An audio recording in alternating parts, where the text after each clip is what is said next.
In this video, I'll guide you through depositing A2Z or Arena Z tokens on Binance in 2025.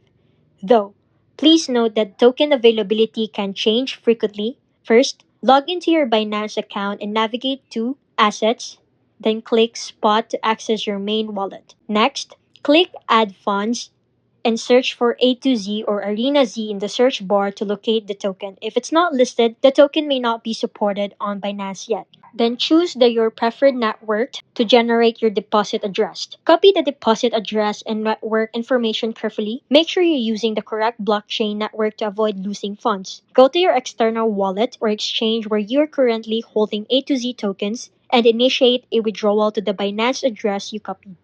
Finally, wait for the network confirmations to complete. Deposit times vary depending on network congestion, and you'll receive a notification when funds arrive in your Binance account.